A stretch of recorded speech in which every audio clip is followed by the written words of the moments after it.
আমরা ঢাকা বিশ্ববিদ্যালয়ের সাবেক শিক্ষার্থীদের সংগঠন ঢাকা বিশ্ববিদ্যালয় অ্যালুমনি অ্যাসোসিয়েশনের পক্ষ থেকে আজকে শহীদ রাষ্ট্রপতি জিয়া রহমান এবং সদ্যপ্রয়াত জাতীয় নেত্রী, যিনি আপসহীন দেশনেত্রী হিসাবে দেশে এবং সারা বিশ্বে পরিচিত, যিনি গণতন্ত্রের জন্য মৃত্যু সংগ্রাম করেছেন, লড়াই করেছেন, যিনি এদেশে কৃষক, শ্রমিক, মেহনতি মানুষের জন্য কাজ করেছেন, এদেশের ছাত্র সমাজের জন্য তিনি ছাত্রীদের জন্য কাজ করেছেন।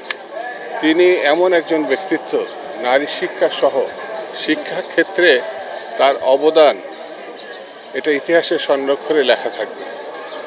তার আগে এই দেশে যারাই যখন ক্ষমতায় এসেছেন বিভিন্ন ক্ষেত্রে নানান ভূমিকা রাখলেও সব কিছু ছাপিয়ে তিনি মানুষের যে হৃদয়ে স্থান করেছেন, হৃদয়ের মণিকুঠায় জায়গা করেছেন, সেটি আমরা তার অসুস্থতার সময় এবং যখন তিনি প্রয়াত হন এবং জানাজার আমরা লক্ষ্য করেছি।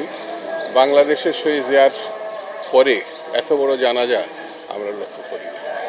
তিনি মানুষের পক্ষে যে লড়াই করেছেন সেই লড়াই এদেশে ইতিহাস হয়ে থাকবে। হোসেন মোহাম্মদ এরশাদের সামরিকতন্ত্রের বিদায়ের জন্য 9 বছর তিনি রাজপথে থেকে লড়াই করেছেন, এদেশের জাতি গোষ্ঠীর সবার সঙ্গে নিয়ে। ঠিক তেমনি গত 16 বছরে যে কর্তৃত্ববাদী স্বৈরতান্ত্রিক ফ্যাসিবাদী শাসক, তার বিরুদ্ধেও তিনি লড়াই করতে গিয়ে 10 বছরের সাজা 6 বছরে তিনি জেলে ছিলেন।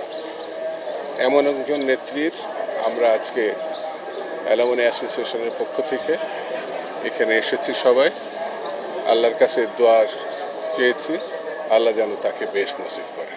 শোক শুধু না, নিজের স্বজনকে হারানোর যে বেদনা, সেই বেদনাই ঢাকা বিশ্ব অ্যালুমনি অ্যাসোসিয়েশন এটা অনুভব করেছে।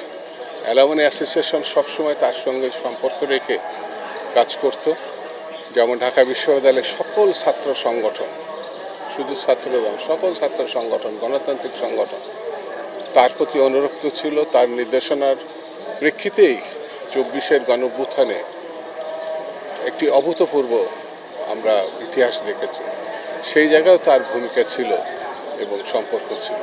সেই কারণে তিনি আমাদের মধ্যে গেলেও তিনি আমাদের হৃদয়ে আছেন, মনে আছেন, জাতির মননে আছেন।